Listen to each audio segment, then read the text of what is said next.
समादरणीय भक्त सज्जनवृन्द, जय श्री राधे, जय श्री कृष्ण। यहाँहरू सम्पूर्णलाई हार्दिक स्वागत गर्दै श्री स्वस्तानी व्रतकथा वाचन गर्न गइरहेको छु। सर्वप्रथम मङ्गलाचरण गर्दै श्री स्वस्तानी माताको श्री चरणमा नतमस्तक बनाऊ। त्यसपछि हामी श्री स्वस्तानी व्रतकथा श्रवण गर्नेछौँ। अथ मङ्गलाचरणम्। यं ब्रह्मा वरुणेन्द्र रुद्रमरुतः स्तुन्वन्ति दिव्यैस्तवैर् वेदैः साङ्गपदक्रमोपनिषदैर् ज्ञायन्ति यं सामगा ध्यानावस्थि तदद्गतेन मनसा पश्यन्ति यं योगिनो यस्यान्तं न विदुः सुरासुरगणा देवाय तस्मै नमः। श्रीमच्चन्दन चर्चितोज्ज्वल वपुः शुक्लाम्बरा मल्लिका मालालङ्कृत कुण्डला प्रविलसन् मुक्तावली शोभिता सर्वज्ञाननिदान पुस्तकधरा रुद्राक्षमालाकरा वाग्देवी वदनाम्बुजे वसतु मे त्रैलोक्यमाता चिरम्। मूकं करोति वाचालं पङ्गुं लङ्घयते गिरिं यत्कृपातमहं वन्दे परमानन्दशङ्करम्। नमो भगवते तस्मै व्यासाय मिततेजसे यस्य प्रसादाद् वक्ष्यामि महादेवकथामिमाम्। नारायणं नमस्कृत्य नरं चैव नरोत्तमं देवीं सरस्वतीं व्यासं ततो जयमुदीरयेत्।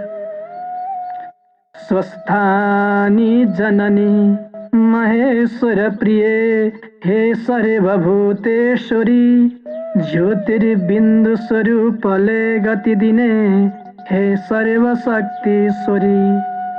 यस्तो शक्ति ममा दिनो सजुरले सत्कर्म के हो चिनु इच्छा पुष्प यिनै चढाउँछु मुमा वात्सल्य वर्षाउनु। इच्छा पुष्प यिनै चढाउँछु मुमा वात्सल्य वर्षाउनु। श्री स्वस्तानी व्रतकथाको 10औं अध्यायमा पनि अघिल्लो अध्यायमा जस्तै विभिन्न शक्तिपीठहरूको उत्पत्तिको विषयमा वर्णन गरिएको छ। आउनुहोस् श्रवण गरौँ पीठोत्पत्तिको यो पावन कथा अबको यस 10 अध्यायबाट। श्री स्वस्थानी देव्यै नमः। श्री गणेशाय नमः। अथ 10औं अध्यायः। कुमारजी आज्ञा गर्नुहुन्छ, हे अगस्त्य मुनि, तपाईँ एकचित्त भएर सुन्नुहोस्। शिवजीको यात्रा नित्य चलिरहेको थियो। मैले तपाईँलाई 26औं पीठ उत्पत्ति सम्बन्धमा वर्णन गरेँ। अब बाँकी पीठहरूको उत्पत्तिका बारेमा पनि वर्णन गर्दछु। ध्यान दिएर सुन्नुहोस्।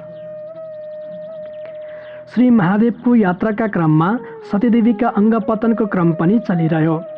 यस क्रममा फेरि शिवजी राजगृहमा जाँदा दायाँ कुहुनु पतन भयो। यस स्थानमा राजगृहपीठ राजगुह्येश्वरी देवी उल्कामुखी योगिनी हरेश्वर महादेव उत्पत्ति भई शिवशक्ति स्वरूपले रहनुभयो। त्यस मोक्ष भूमिमा वायु आई तपस्या गरे। ईश्वरी प्रसन्न भई वरदान ल्याऊ भन्नुभयो। वायुले जीवात्मा जति छन् तिनको प्राणवायु हुन सकौँ भनी मागे। ईश्वरीले वायुलाई समेत तथास्तु भनी वरदान दिनुभयो। फेरि महापन्थमा पुगेपछि देब्रे कुहुनु पतन भयो।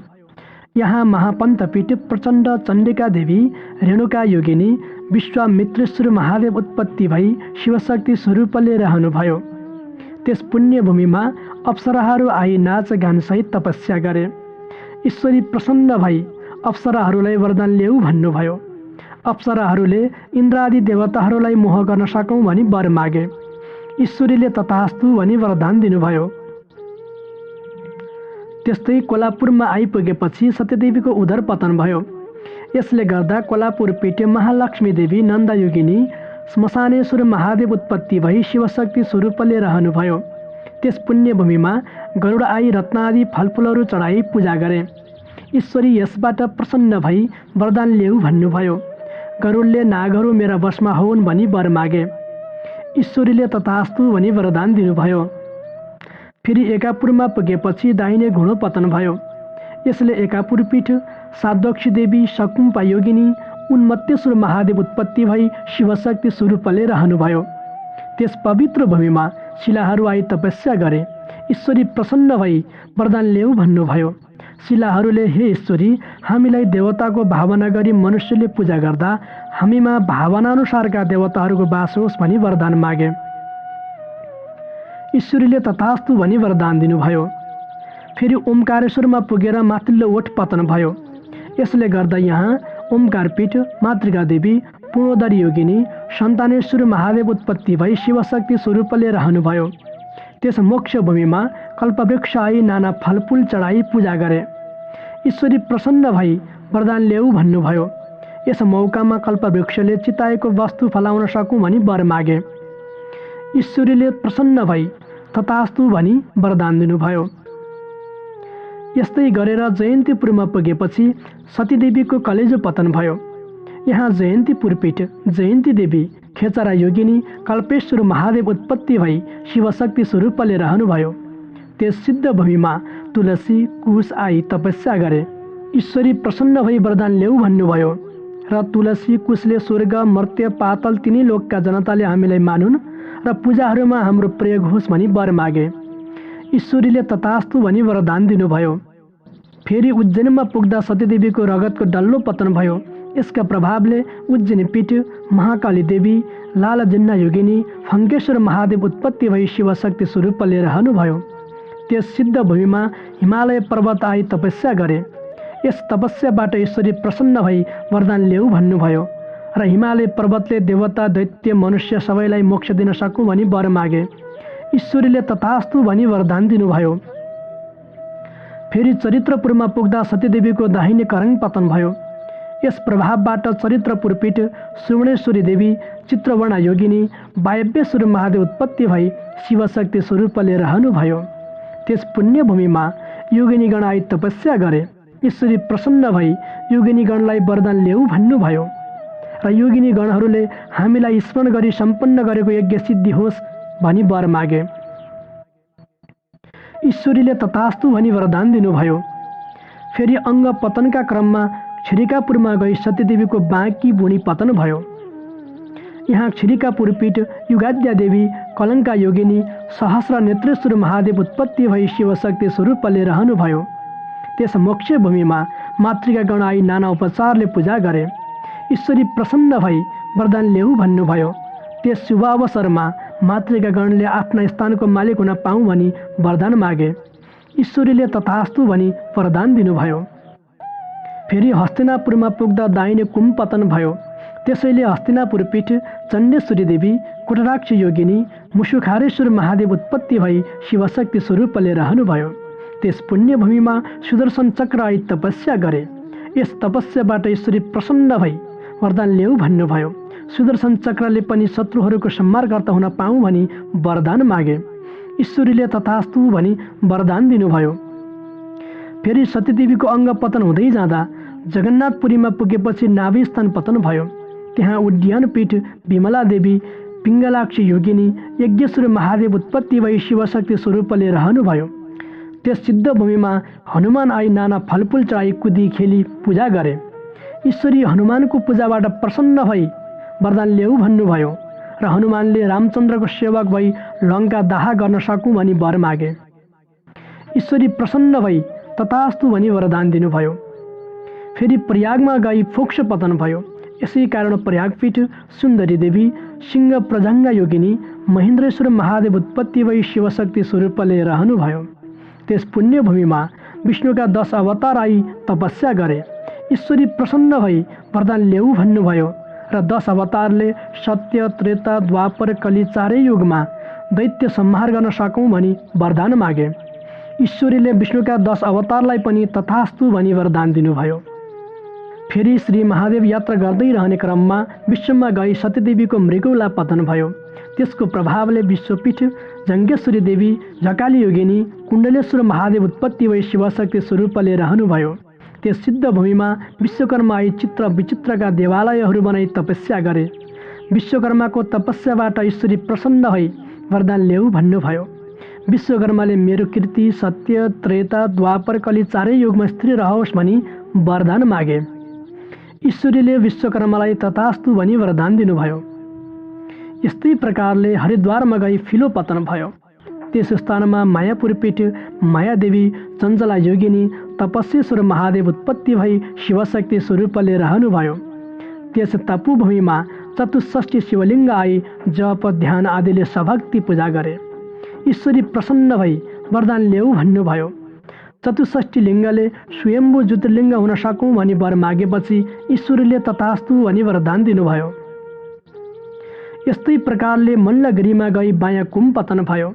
यसका प्रभावले मल्लगिरी पीठ मालिका देवी कुकुरा योगिनी मल्लिकार्जुन महादेव उत्पत्ति भई शिवशक्ति स्वरूपले रहनुभयो। त्यस पुण्यभूमिमा भूत प्रेत पिशाच आई नाची खेली सेवा गरे। ईश्वरी तिनका सेवाबाट प्रसन्न भई वरदान माग भन्नुभयो र भूत प्रेत पिशाचले सधैँ तपाईँका नजिकमा बस्न पाऊँ भनी वरदान मागे। ईश्वरीले तथास्तु भनी वरदान दिनुभयो। फेरि यसै सिलसिलामा मलयागिरीमा गई आसन पतन भयो। यसले त्यहाँ मलयागिरी पीठ वज्रेश्वरी देवी कोमला योगिनी जागेश्वर महादेव उत्पत्ति भई शिवशक्ति स्वरूपले रहनुभयो। त्यस पुण्यभूमिमा सत्य आई तपस्या गरे। ईश्वरी प्रसन्न भई वरदान ल्याऊ भन्नुभयो र सत्यले सत्यमा रहनेलाई उद्धार गर्न सकौँ भनी वरदान माग्दा ईश्वरीले तथास्तु भनी वरदान दिनुभयो। फेरि सेनामा गई सतीदेवीको मुकुट पतन भयो। त्यसका प्रभावले सेनापीठ उमादेवी अष्टवक्रा योगिनी कागेश्वर महादेव उत्पत्ति भई शिवशक्ति स्वरूपले रहनुभयो। त्यस पुण्यभूमिमा आदित्यादि नवग्रहले आई तपस्या गरे। ईश्वरी प्रसन्न भई वरदान ल्याऊ भन्नुभयो र आदित्यादि नवग्रहले हानि लाभको अधिकार पाऊँ भनी वर मागे। ईश्वरीले तथास्तु भनी वरदान दिनुभयो। एवं प्रकारले फेरि मेरुगिरीमा गई सूचिस्थान पतन भयो। त्यस स्थानमा मेरुगिरी पीठ पूर्णादेवी कपाली योगिनी झिन्नापतेश्वर महादेव उत्पत्ति भई शिवशक्ति स्वरूपले रहनुभयो। त्यस मोक्ष भूमिमा सप्तनाग आई हीरा मोती माणिक्य नाना रत्न चढाई पूजा गरे। ईश्वरी प्रसन्न भई वरदान ल्याऊ भन्नुभयो र सप्तनागले हाम्रो शरीर अगम्य होस् भनी वरदान मागे। ईश्वरीले तथास्तु भनी वरदान दिनुभयो। फेरि महेन्द्राचलमा पुगेपछि दाहिने तिघ्रो पतन भयो। त्यहाँ महेन्द्र पीठ इन्द्राक्षी देवी ऊर्ध्वगामिनी योगिनी तारकेश्वर महादेव उत्पत्ति भई शिवशक्ति स्वरूपले रहनुभयो। त्यस पुण्यभूमिमा लक्ष्मी आई नाना द्रव्य चढाई सेवा गर्दा ईश्वरी प्रसन्न भई वरदान ल्याऊ भन्नुभयो र लक्ष्मीले कार्तिक कृष्ण अमावस्याका दिन सम्पूर्ण लोकले मेरो पूजा गरी सम्मान गरून् भनी माग्नुभयो। ईश्वरीले तथास्तु भनी वरदान दिनुभयो। फेरि बानरपुरमा गई सतीदेवीको बायाँ तिघ्रा पतन भयो। त्यसका प्रभावले बानरपुर पीठ कामेश्वरी देवी मिरुण्डा योगिनी वेदान्तेश्वर महादेव उत्पत्ति भई शिवशक्ति स्वरूपले रहनुभयो। त्यस मोक्ष भूमिमा कमलादि नाना पुष्प आई सुवासना दिएर तपस्या गर्नाले ईश्वरी प्रसन्न भई वरदान ल्याऊ भन्नुभयो। त्यसपछि कमल आदि फुलले पूजाकालमा हामी प्रशस्त हुन सकौँ भनी वर मागे। ईश्वरीले तथास्तु भनी वरदान दिनुभयो। फेरि हिरण्यपुरमा गई गर्भस्थान पतन भयो। त्यहाँ हिरण्यपुर पीठ नवरतेश्वरी देवी त्रिपुरेन्द्र योगिनी नारदेश्वर महादेव उत्पत्ति भई शिवशक्ति स्वरूपले रहनुभयो। त्यस पुण्यभूमिमा सरस्वती आई अनेक स्तुति गर्दा ईश्वरी प्रसन्न भई वरदान ल्याऊ भन्नुभयो र सरस्वतीले जीवात्मा जति छन् तिनका बोलीमा मेरो वास होस् भनी वर माग्दा ईश्वरीले तथास्तु भनी वरदान दिनुभयो। फेरि महालक्ष्मीपुरमा गई बायाँ करङ पतन भयो। त्यस स्थानमा लक्ष्मीपुर पीठ कमलाक्ष देवी दिगम्बरा योगिनी त्रिकोटेश्वर महादेव उत्पत्ति भई शिवशक्ति स्वरूपले रहनुभयो। त्यस सिद्ध भूमिमा अणिमादि अष्टसिद्धि आई योग मार्गले तपस्या गर्दा ईश्वरी प्रसन्न भई वरदान ल्याऊ भन्नुभयो र अष्टसिद्धिले हामी अमर हुन पाऊँ भनी वर मागेकाले ईश्वरीले तथास्तु भनी वरदान दिनुभयो। फेरि उमेशपुरमा पुगेपछि सतीदेवीको नितम्ब सहित मेरुदण्डको तल्लो भाग पतन भयो। त्यस स्थानमा उद्यानपीठ त्रिपुरा सुन्दरी देवी शशाङ्कोदरी योगिनी भैरवेश्वर महादेव उत्पत्ति भई शिवशक्ति स्वरूपले रहनुभयो। त्यस आनन्द भूमिमा मेघ आई मानसिक उपचारले पूजा गर्नाले ईश्वरी प्रसन्न भई वरदान ल्याऊ भन्नुभएपछि मेघले संसारलाई जलदान दिन सकौँ भनी वर मागे। ईश्वरीले तथास्तु भनी वरदान दिनुभयो। एवं प्रकारले अङ्ग पतन हुँदै गर्दा छाया क्षेत्रमा पुगेपछि सतीदेवीको शरीरका शेष रहेका सम्पूर्ण अङ्गहरू पतन भए। त्यसरी समस्त अङ्गहरू पतन भएको स्थानमा छाया क्षेत्रपीठ क्षत्रेश्वरी देवी, सुशुकोदरा योगिनी, पिशाचेश्वर महादेव उत्पत्ति भई शिवशक्ति स्वरूपले रहनुभयो। त्यस पुण्यभूमिमा अष्टभैरवाई नाना बलि चढाई षोडशोपचारले पूजा गरे। त्यस पूजाबाट ईश्वरी प्रसन्न भई वरदान ल्याऊ भन्नुभयो र अष्टभैरवले मातृका गणका अधिपति हुन पाऊँ भनी वर मागेपछि ईश्वरीले तथास्तु भनी वरदान दिनुभयो। हे अगस्त्य मुनि, यस्तै तरहले जहाँ जहाँ सतीदेवीको एक एक अङ्ग पतन भयो त्यहाँ त्यहाँ एक एक पीठ उत्पत्ति हुँदै गयो। यी सबै पीठको सङ्ख्या 7.5 करोड छ। त्यसमध्ये 500 पीठको मात्र दर्शन गरे पनि इच्छा सिद्धि हुन्छ र सम्पूर्ण पाप नाश हुन्छ। यसमा पनि तीमध्ये 51 पीठहरू प्रमुख मानिन्छन्। मनुष्य भएर जन्म भई 51 पीठमा एक पीठको पनि दर्शन गर्न सकेन भने त्यसको जन्म व्यर्थ हुन्छ भनी स्वयं चतुर्मुखी ब्रह्माले आज्ञा गर्नुभएको छ। इति श्री स्कन्द पुराणे केदारखण्डे माघ महात्म्ये कुमार अगस्त्य संवादे श्री स्वस्तानि व्रतकथायां पीठोत्पत्ति नाम 10मोऽध्यायः सम्पूर्णम्।